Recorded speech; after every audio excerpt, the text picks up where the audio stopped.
Então, quando a gente traz uma proposta de automação, de coleta de dados, de implementação de novas tecnologias para a nossa infraestrutura, é pensando no quê? Em como isso vai melhorar a minha eficiência e como que isso vai me trazer uma redução de custos no curto prazo, inclusive, né? Então tem que se pagar e tem que se pagar de maneira rápida.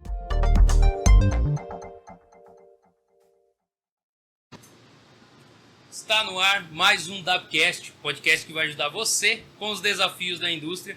E hoje está conosco aqui o Douglas, que é diretor na Bosch. Prazer imenso tê-lo aqui na MIExpo, né? A gente se encontrou aqui, participar do Dabcast conosco. Fique à vontade para se apresentar aí. Obrigado, o prazer é meu, obrigado pelo convite, de estar por aqui. Bom, como você comentou, estamos aqui na MIExpo hoje, né? Sim, participando aqui juntos desse evento da indústria. E, bom, eu trabalho aí há 26 anos na indústria, na Robert Bosch. Passei por diferentes funções, diferentes áreas ao longo dessa minha trajetória. Desde a área de informática, qualidade, muito tempo na manufatura também. Legal. E nos últimos anos eu tenho me dedicado mais à área do Facility Management, das operações, manutenção e serviços gerais aí para a operação das unidades da Bosch aqui na nossa região. Ótimo, ótimo. E coincidência, a gente estudou aí no mesmo colégio, estava batendo papo, né? Estudamos no Cutuca aí, colégio bacana demais, né? Um abraço aí pro pessoal do Cutuca aí, né? Da velha guarda. A gente estava falando do Michel Sadala, né? Que deu aula pra gente aí. Muito, muito legal, né, cara? Com certeza. O Cutuca, que nós tivemos a oportunidade e o privilégio, né, de compartilhar como instituição, foi o que me levou, inclusive, ao começo da minha trajetória profissional, né?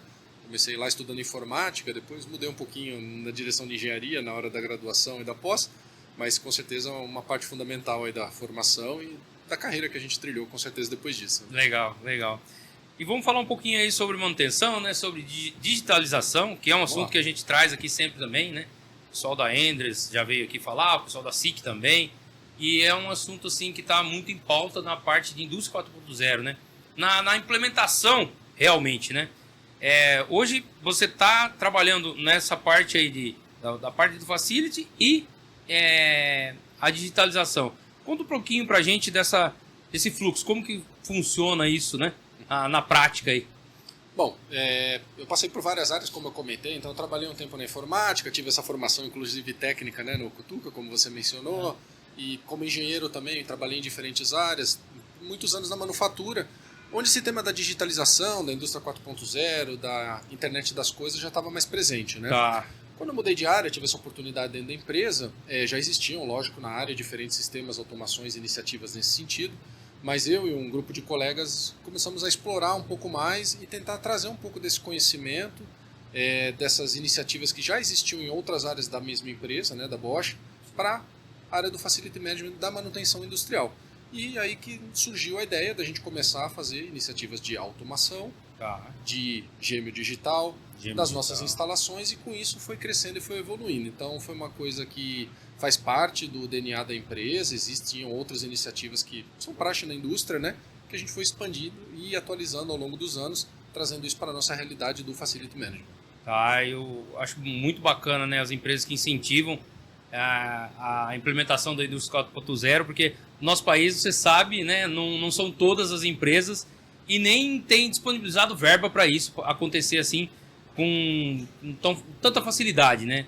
Então a gente tem algumas empresas como, né, Bosch, Natura, entre outras, que estão, e isso de uma forma indireta ou até direta altera a economia do país e dá mais credibilidade, né, para a indústria brasileira. Na parte da digitalização, né, e relacionada à manutenção, vocês começaram com coleta de dados ali e foi subindo isso, ou já começou com um piloto?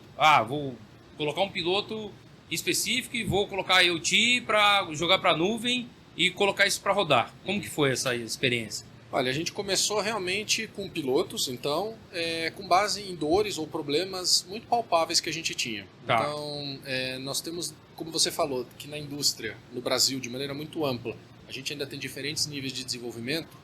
Dentro da própria empresa, quando a gente fala de infraestrutura predial, principalmente, Sim. a gente tinha prédios de várias idades. E, portanto, a nossa infraestrutura era de diferentes gerações. E aí, quando a gente olhava principalmente para aquilo que era mais antigo, não tinha conectividade, não tinha automação. Eram equipamentos mecânicos, eletromecânicos básicos que não estavam conectados e integrados de alguma maneira. E nós olhamos para isso e falamos, como que a gente pode fazer diferente? Como que a gente pode levar essa coleta de dados, mas também a automação para equipamentos que não foram construídos, criados, instalados pensando nisso. Então, a partir dessa premissa, dessa dor, que a gente começou a trabalhar e desenvolver soluções dentro de casa para levar essa coleta de dados e essa inteligência para equipamentos que não tinham esse tipo de recurso. Né? Lógico, equipamentos novos, modernos, já vêm com isso de fábrica. Né? Mas quando você olha para equipamentos de 10, 20, 30, 40, 50 anos atrás, não é essa a realidade. Então nós começamos a partir dessa premissa, desse pensamento, a trabalhar em soluções de baixo custo para retrofit de instalações que não tinham essa camada de coleta e automação como a maioria dos equipamentos modernos existem. Essa é uma palavra que você falou que resume bem, né, você direcionar budget dentro das grandes companhias, né? Você tem que trazer uma solução que tem um ROI, né, um payback, com baixo custo, né, de aplicação. Se você consegue implementar algo, né, como você falou, a infraestrutura tinha de diferentes datas e tudo, quando você traz uma solução que casa tudo, aí você consegue realmente implementar a indústria 4.0, né? Se você começar, esse é o meu ponto de vista pessoal, né? Se você querer, você trabalha na Bosch e já tem as linhas lá totalmente autônomas, muita automação, mas se você querer colocar mais automação sem comprovação do payback ou do ROI, isso vai ser barrado, né? Com certeza. Os engenheiros, por natureza, são apaixonados por tecnologia, né? Sim. Mas a gente tem que entender que no mundo corporativo, no contexto de negócios, as tecnologias, sejam quais forem, as inovações têm que se pagar, né? No negócio, você vai fazer algo quando aquilo faz sentido para o seu ambiente de negócio, para a competitividade do seu negócio, né? Então, quando a gente olha para uma área como a minha, responsável por infraestrutura, nós, primeiro, não somos o negócio da empresa. Nós estamos lá para fazer com que a empresa faça os seus negócios da melhor maneira possível. Então, a nossa contribuição é, de uma maneira indireta, para a competitividade desse negócio. Então, quando a gente traz uma proposta de automação, de coleta de dados, de implementação de novas tecnologias para a nossa infraestrutura, é pensando no quê? Em como isso vai melhorar a minha eficiência e como que isso vai me trazer uma redução de custos no curto prazo, inclusive, né? Então, tem que se pagar e tem que se pagar de maneira rápida, porque a gente não está falando de investimentos de tecnologia de longo prazo, eu estou falando de custos operacionais correntes, na maioria dos casos. Sim, e você como diretor, né, e intraempreendedor, porque é o que você falou, esse é o modelo de negócio do meu departamento, então você é o defensor, você é o guardião, né,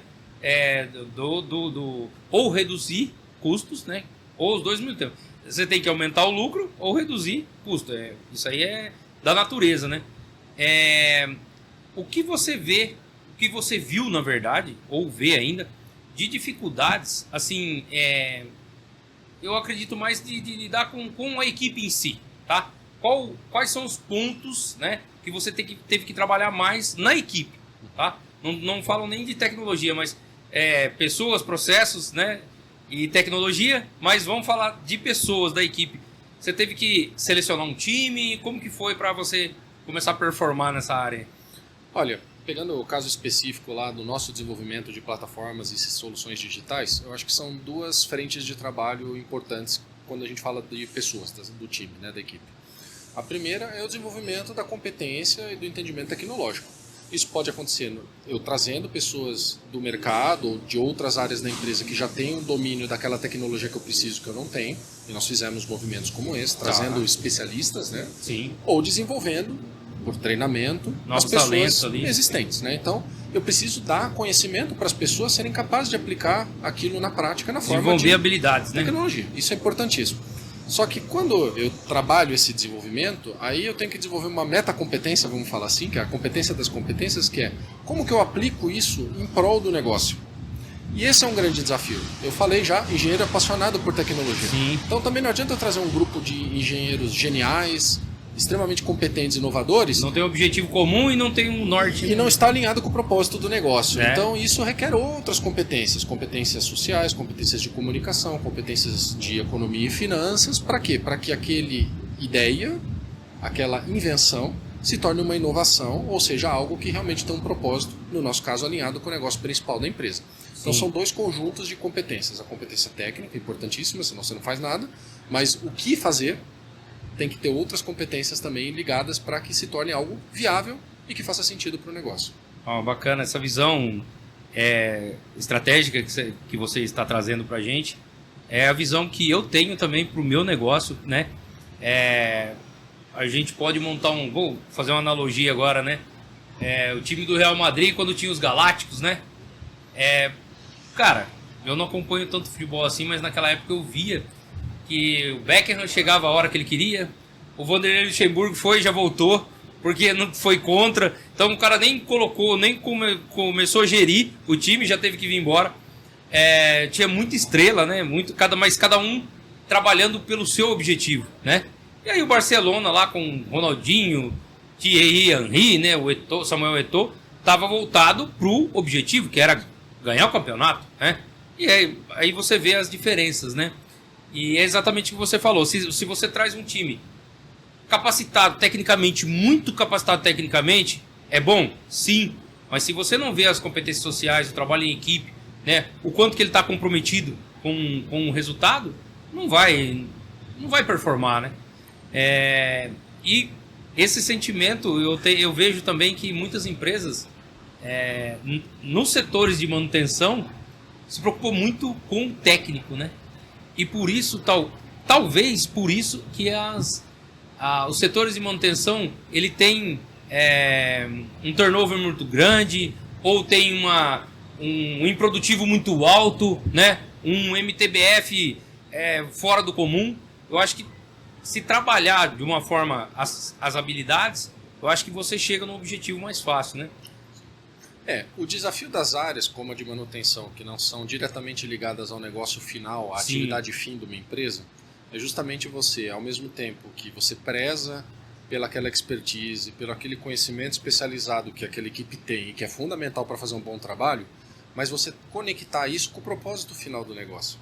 Justamente para quê? Para que o time que está fazendo aquela atividade ao mesmo tempo seja valorizado, se sinta reconhecido e parte de um propósito mais amplo da empresa, mas também não perca a conexão daquilo que ela tem como conhecimento técnico com qual que é o objetivo de fato da empresa, que muitas vezes não é aplicar toda aquela técnica na sua extensão ou da maneira que a pessoa gostaria. Sim. Né? É entender que aquilo está dentro de um contexto mais amplo. E quando você consegue fazer isso, ao mesmo tempo você consegue alinhar o propósito, trazendo uma contribuição melhor para o negócio e uma valorização melhor para o profissional que desempenha a atividade. Então é um equilíbrio delicado, mas que é fundamental para áreas como a de manutenção poderem performar bem para que as pessoas estejam satisfeitas e motivadas e performar bem no sentido daquilo que o negócio precisa que aquela área faça. Sim, isso é bem colocado, porque o objetivo final, né, imagino eu, da manutenção é que aumente a confiabilidade dos equipamentos, é claro, né? E, cara, você não tenha altos custos com manutenção corretiva e tudo mais, né? Isso tudo tá ligado, né? Mas, assim, o objetivo mesmo, cada um carrega às vezes, na equipe. O cara é um ótimo mecânico. O cara é um ótimo técnico de automação. O cara é um instrumentista, nossa, ele é fora da curva. Tá, beleza. Mas quanto que é o tempo, o MTTR, por exemplo, dele? Ele é muito bom? Ele é muito bom. Mas o MTTR, ele é um indicador voltado para produção. É ou não é? Ele é voltado para quê? Para que eu não tenha aquela parada ali muito tempo e eu volto a produzir. Isso é voltado para o faturamento. Então o objetivo final ali, que todos deveriam olhar, é o faturamento. É o lucro líquido da empresa.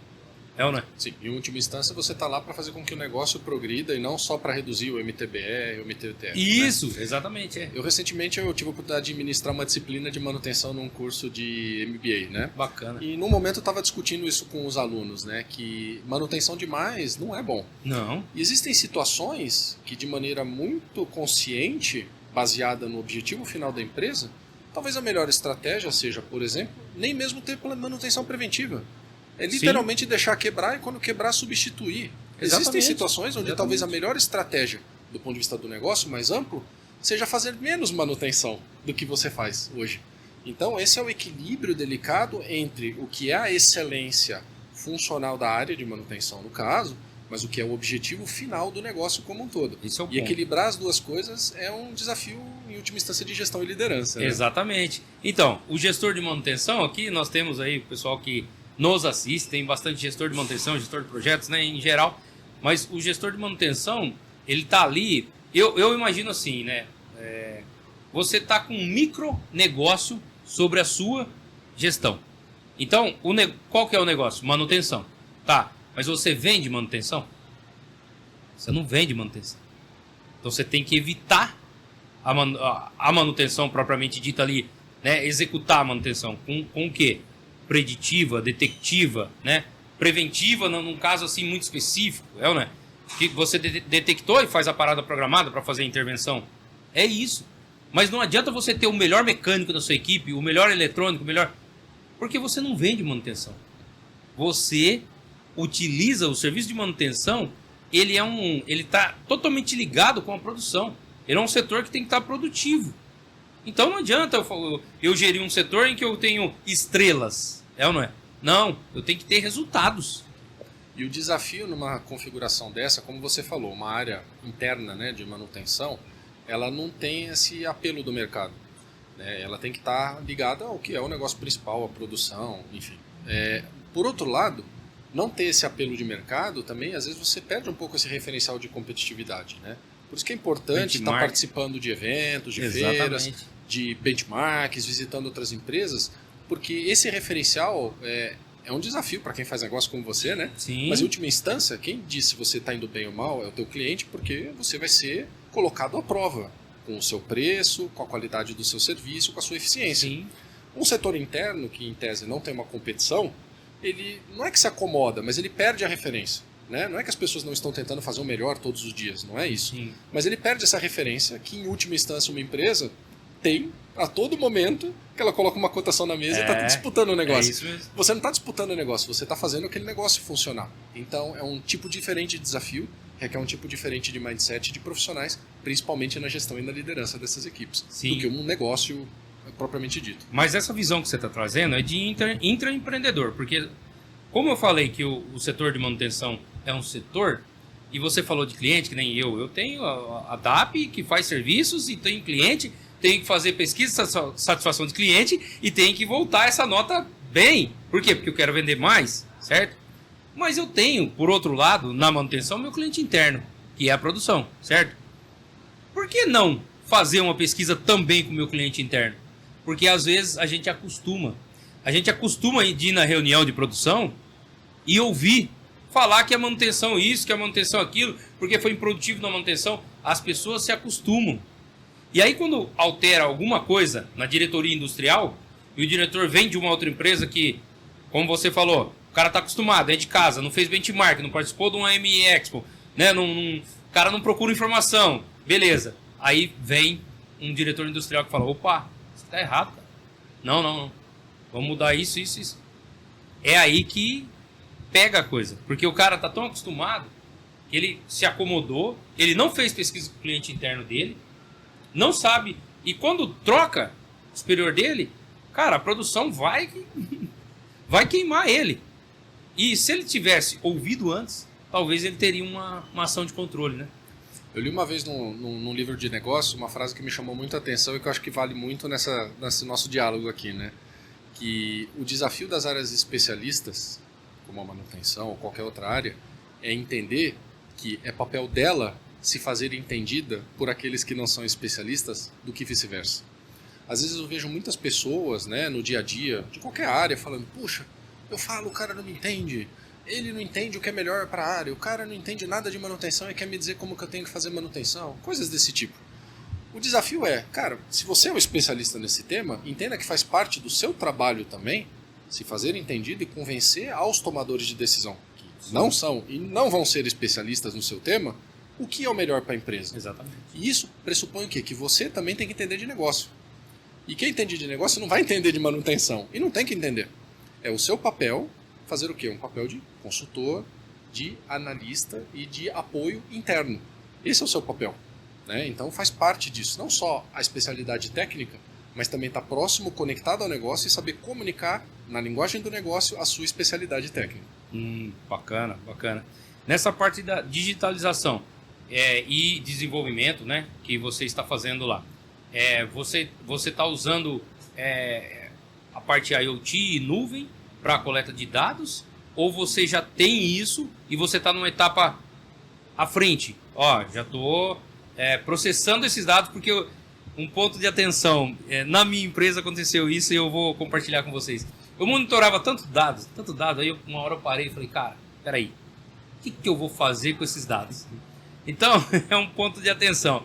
Começar a monitorar pelo que você vai usar, né? Então, porque às vezes o cara tá tão com pressa de colocar a indústria 4.0 na empresa, que ele começa a contratar terceiro, contratar empresa, não vou monitorar meu consumo energético, eu vou monitorar isso aqui, tá, você vai monitorar tudo isso para quê? Né? Peraí, então vamos fazer o seguinte, vamos colocar um simples multimedidor com transformador de corrente na nossa entrada de cada motor de potência acima de 10 CV, por exemplo, um exemplo. Acima de 10 CV eu vou colocar lá um transformador de corrente, vou colocar um multimedidor, vou monitorar isso vai jogar para uma nuvem que eu vou pegar esses dados, vou processar e eu vou ver quando eu estou gastando mais, quando eu estou gastando menos, quando isso, quando aquilo, e quais ações de controle eu consigo, né, colocar isso em prática para ter, né, como se fosse... Na automação tem sensores e atuadores, a coleta de dados eu estou só no sensor. Eu preciso do atuador, né? Para ficar um sistema autônomo. Em qual fase aí vocês estão? Você imagina? Então, como você colocou muito bem, né? Coletar dado por coletar dado não agrega valor e não faz sentido nenhum. E hoje em dia eu arrisco dizer que em qualquer empresa, e provavelmente a minha não é diferente, as pessoas têm mais dados do que elas realmente utilizam, e aí está o grande potencial, é utilizar o que já tem, né? Então, assim, o que a gente busca fazer? Primeiro, a gente coleta dados, coloca sensores ou pontos de dados, onde a gente entende que realmente vai agregar valor e que eu vou usar aquele dado de fato. Tá. Se eu não tenho um propósito já pré-definido, estabelecido, de como eu vou usar aquele dado, eu não vou ficar coletando por coletar. Né? Então a gente começa por aí. Então é um equilíbrio entre coletar e atuar com aqueles dados. E o atuar pode ser analisar pelo ser humano ou inteligência artificial hoje em dia, sim, ou ter um atuador de fato numa lógica de controle. Né? Então a gente busca equilibrar isso. Então a nossa plataforma de digitalização ela tem um equilíbrio muito interessante entre coleta de dados e atuação. Mas se você perguntar, Douglas, você já explorou todo o potencial do que você já coleta hoje? Com certeza não. Não. E aí que a gente vai tentar agora trazer uma camada de inteligência artificial para quê? Para tornar o nosso processamento desses dados mais eficiente, mais ágil, e potencializar o que eu posso fazer com eles. Porque depender do ser humano para ficar processando esses dados, realmente você chega em algum limite.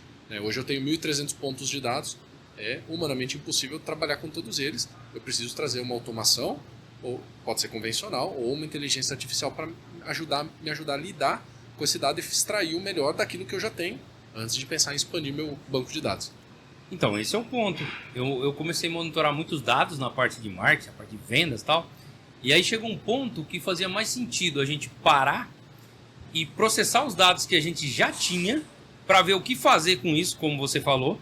Porque assim, vou citar um exemplo, tá? Um exemplo comum para que todos entendam aí, né? Um exemplo de vendas. Talvez você não precise utilizar uma nova estratégia ou um novo canal de aquisição de oportunidades. Talvez você só trabalhar sua carteira de clientes, né, e fazer um contato, processar isso mesmo, né, de forma estratégica, talvez você já vai gerar mais vendas do que se você investisse em novos canais. Você falou de pesquisa de satisfação, né? Eu na minha área eu faço pesquisa de satisfação, mas eu faço de duas maneiras e eu te falo qual que eu acho que é mais efetiva, né? A gente faz pesquisas de satisfação amplas, a tradicional. Você manda um questionário, a pessoa responde uma série de perguntas, você tem uma quantidade grande de respostas que você vai analisar de que maneira? Estatística. Exatamente. Que perguntas tiveram uma resposta melhor, quais que tiveram a pior, e aí você começa a trabalhar. Mas a outra coisa que acaba trazendo um resultado melhor é tomar um café de vez em quando com os tomadores de decisão e as pessoas chaves. Com certeza, desse tipo de feedback, desse tipo de conversa pessoal, saem inputs muito mais interessantes para você tomar uma decisão e melhorar a satisfação do seu cliente do que só na base da pesquisa ampla, né? Sim. Eu não estou menosprezando, eu acho que dependendo do contexto é importante, você não vai escapar de ter que fazer coletas de dados, seja automática, de sistemas ou de pessoas, no caso de uma pesquisa de satisfação, mas nada elimina a necessidade de você focar naquilo que é o mais importante, priorizar, saber quais são suas fontes principais de dados e trabalhar com mais intensidade nelas. Né? Como você falou, nas vendas, né? O contato ali com o cliente é mais importante do que eu ficar mandando questionário para ele todo mês. Eu não deveria mandar questionário? Claro que tem também. Vai ter que saber trabalhar e interpretar os dados e priorizar. Né? Exatamente. Então, o nosso caso foi engraçado porque a gente parou para fazer isso e foi exatamente o que você falou. A gente tinha tantos dados, cara, que... Só que a gente parou, começou a processar e melhorou. E quando você falou para mim que tem a plataforma, foi um desenvolvimento interno que você tem? Ou isso você pegou uma que já existia em mercado e adequou para o seu modelo de negócio ali? Não, a plataforma que a gente desenvolveu de digitalização foi interno. Ah, legal. E, na verdade, a gente não começou desenvolvendo uma plataforma. A história dela é até interessante, né? Nós começamos, como eu falei, trabalhando em dores e em situações de necessidades isoladas de retrofit de equipamentos. Certo. Só que aí, no momento, eu tinha uma interface homem-máquina, um sistema aqui, outro sistema ali, desconectados, descentralizados. E aquilo foi tomando um corpo que a gente olhou e falou, não faz mais sentido continuar da maneira que está. Nós precisamos de uma plataforma para integrar isso, uma plataforma de experiência de usuário mais adequada. Foi aí que nasceu o Gêmeo Digital e aí que nasceu a plataforma. Bacana. Então, na verdade, a plataforma e o Gêmeo Digital, no caso, surgiram da quantidade de dados e de interfaces que eu tinha, que não era mais possível gerenciar e manter daquela maneira. Saiu fora do controle. Exato, e eu tive que integrar numa interface mais amigável, mais adequada e única, centralizando. E a vantagem de ter uma plataforma centralizada é que você começa a potencializar a tomada de decisão de informações e automação, porque você começa a cruzar dados. Então eu pego o dado da energia elétrica, o dado da água, o do ar-condicionado, o da iluminação, eu começo a combinar esses dados e trazer soluções diferentes que eu não poderia se eu não tivesse tudo isso no mesmo local, no mesmo sistema. Em sistemas descentralizados você não tem essa disponibilidade. Então foi daí que nasceu a plataforma, mas é um desenvolvimento interno, sim. Legal. E assim, acho importante falar até, eu conheço plataformas de mercado muito interessantes, tem solução interessante no mercado, nós fizemos internamente porque para nós, naquele momento, era o que fazia sentido. Não é um motivo específico, muito menos nada contra. Existem boas empresas fazendo boas plataformas e gêmeos digitais no mercado, para quem não tem esse recurso e essa competência dentro de casa, que é o nosso caso. Sim, sim. E agora, eu conversei com o Alexandre sobre o Gêmeo Digital, a gente bateu um papo, estamos falando de novo. Explica para a galera aí, para o público, o que é o Gêmeo Digital, para eles entenderem aí a fundo. A fundo não, né? Entenderem o princípio, na verdade, porque a fundo vai muito tempo, né? O Gêmeo Digital, de maneira muito simplista, nada mais é do que uma representação virtual, ou seja, no mundo cibernético digital, de algo que existe no mundo físico. Certo. Né? Então é o modelo 3D de algo que existe fisicamente representando no modelo digital. Tanto do ponto de vista de geometria, mas mais importante ainda, do dado que você está coletando, porque você está falando de dados, né? Então, isso que a gente estava falando de sensores, tudo, você tem uma cópia lá que é digitalizada, mas exato. Tem valores lá que está puxando do físico, é isso? Isso, imagina que eu tenho essa caneca, que tem água aqui dentro e, para fins didáticos, eu tenho um termômetro na caneca medindo a temperatura da água. Sim. Então, o que vai ser meu gêmeo digital? Eu vou entrar num software onde eu vou ver uma caneca, provavelmente esteticamente muito parecida com essa, e se eu clicar sobre ela, eu vou ver o ponto de dado ligado a ela, que no caso é um termômetro, eu poderia ter outros pontos de dados. E aí eu consigo trabalhar e processar esses dados. Então o gêmeo digital, ele me traz no mundo virtual, que eu posso acessar remotamente, algo que se eu fosse lá fisicamente verificar, eu também conseguiria. Então essa é a lógica do gêmeo digital. E pensando no gêmeo digital, eu já consigo colocar machine learning no gêmeo digital, porque eu consigo ver os dados que estão sendo monitorados lá e eu consigo processar isso aqui e ter uma aprendizagem em cima disso. Sim, se você tem uma base de dados, essa é que eu falei que foi um dos motivadores para criar a plataforma. Eu consigo começar a combinar dados, usando, por exemplo, técnicas de inteligência artificial, como o machine learning, para que o meu sistema comece a aprender com o comportamento dos meus sistemas físicos e transformar aquilo numa ação ou numa atuação automática, sem precisar do ser humano. Então, o gêmeo digital e a coleta de dados em um contexto mais amplo são fundamentais para permitir que você aplique ferramentas de inteligência artificial como o machine learning. Tá, bacana. Falando a grosso modo, seria você criar um arquivo CAD e fazer uma cópia do mesmo, e nesse aqui você pode trabalhar, você tem um original, e aí você não mexe, e no outro você pode trabalhar de qualquer forma. O nosso sistema, na verdade, ele é um espelho online do meu sistema físico, né? Tá. Então até brinco que quando eu vou mostrar o sistema para alguém, Às vezes eu entro lá e falo, ó, essa aqui é a sala do presidente, tá vendo a temperatura, ó, tá vendo a luz? Eu consigo apagar e acender a luz. Então assim, você também tem que tomar cuidado, porque dependendo do tipo de sistema, naturalmente, você está mexendo como é um gêmeo, ele é um espelho digital do físico, o que você mexer no digital pode influenciar o físico. Mas ele está integrado? E vice-versa, integrado, online. Tá. Eu posso ter offline, Tá, existem, certo. que eu tenho simplesmente o histórico de dados. Não vou fazer nada com ele. Eu medi a temperatura, voltando no meu exemplo, eu medi a temperatura da água. Eu posso fazer o que eu quiser no sistema virtual, eu não estou influenciando a temperatura da água. Sim. Agora, imagine se eu tivesse aqui o termômetro e um aquecedor dentro da minha xícara. E o liga e desliga do aquecedor está no meu virtual. Tá lá. Eu estou Espelho, influenciando o meu sistema. No nosso caso, por exemplo, ar-condicionado e iluminação. Tá. Eu tenho no meu gêmeo digital não só a representação da iluminação e do ar-condicionado, se está ligado, desligado, qual que é a temperatura e a luminosidade, mas eu consigo atuar, eu consigo ligar e desligar esses sistemas. Eu consigo programar o liga e desliga desses sistemas. Então eu estou atuando no meu gêmeo digital, virtual, mas eu estou influenciando o físico. Tá, mas vocês sempre, quando vão trabalhar, você joga para offline ou vocês fazem simulações online? O nosso sistema, como ele é para operação, a gente faz 100% online. Online? Lógico, para fins de desenvolvimento de software eu tenho uma versão offline. Sim. Mas para fins de atuação, de intervenção, 100%. Com camadas de segurança. Tá. Eu brinco, nem eu tenho acesso a ficar mexendo em tudo do sistema. Né? Tá. Cada técnico, cada especialista, cada responsável tem o seu alcance de atuação. De login ali. Exatamente. Tá. Ele vê, por exemplo, Douglas, você pode ligar e desligar a luz do seu escritório. Tá. Mas eu não posso entrar lá e mandar desligar todo o sistema de iluminação Derrubar da fábrica. a fábrica. Exato. Boa. Então, lógico, tem que ter segurança. Sim. E esse, aliás, é um dos grandes riscos do gêmeo digital. Então, no momento que você pega a sua estrutura física e replica ela no mundo digital, todas as vulnerabilidades que existem no espaço cibernético passam a ser vulnerabilidades do seu sistema físico também. É um grande risco e um grande ponto de cuidado para qualquer um que opere um gêmeo digital. Então, na verdade, você tem que trabalhar o gêmeo digital, mas também tem que trabalhar o pilar da cibersegurança, né? Sem dúvida nenhuma. Porque senão não faz sentido, né?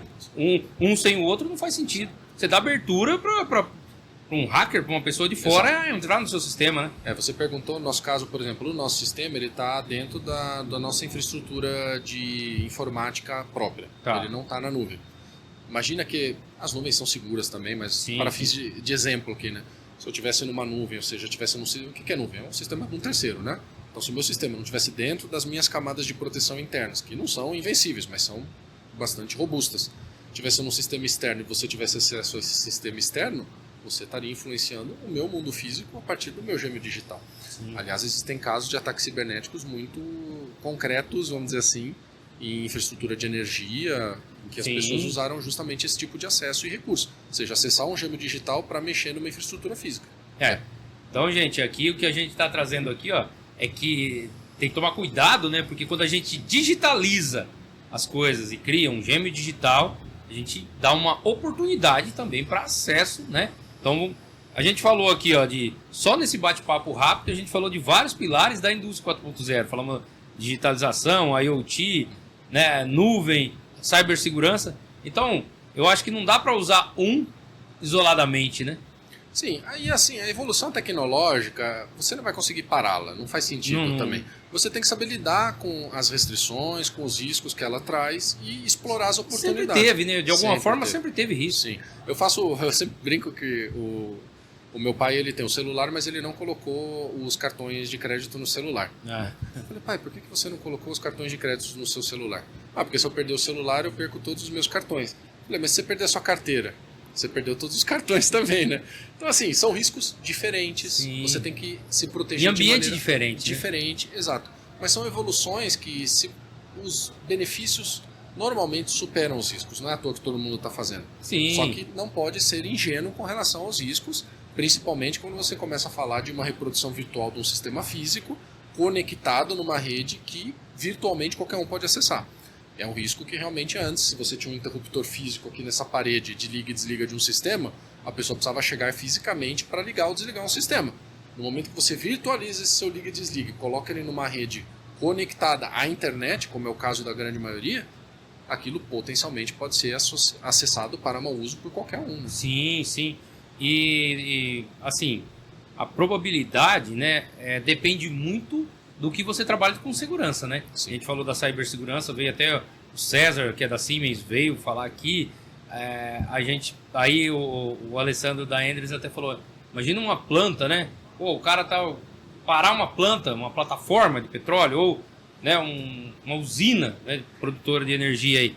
Então é bem complicado. Só que assim, não pode trabalhar isoladamente e tem que ir trabalhando nas formas de segurança. Acredito que a cibersegurança da Bosch é muito robusta, então como vocês já trabalham lá dentro, já tem toda essa segurança, né? Exato. É o que eu falei. As oportunidades, elas estão associadas aos riscos. Você tem que saber se proteger deles. Você não vai deixar de fazer, né? Hoje, quase todos os equipamentos modernos, industriais ou não industriais, eles têm algum tipo de conectividade para permitir a operação remota, acesso remoto, manutenção remota, diagnóstico remoto. Os benefícios são muito grandes, não é à toa que eles têm. Agora, tem o risco? Claro que tem. Alguém pode fazer um mau uso usar isso como uma porta de acesso para fazer mau uso? Pode. Tem que se proteger e conforme o risco vai aumentando, você vai ter que ir aumentando suas proteções. É assim que funciona. Sim. Bom, Douglas, estamos chegando ao final. Sei que você tem um outro compromisso. O Douglas aqui, gente, tá cheio de compromisso hoje. Ele tirou um tempinho para vir aqui. Agradeço muito mesmo. Foi um prazer tê-lo aqui. E fica o convite para ir lá no nosso estúdio também, Valinhos, pertinho lá. Tem mais episódios que você pode contribuir com o seu conhecimento também. Agradeço muito pelo convite, pela oportunidade. Foi um grande prazer também de poder contribuir aqui para o podcast. Obrigado. Tchau, gente.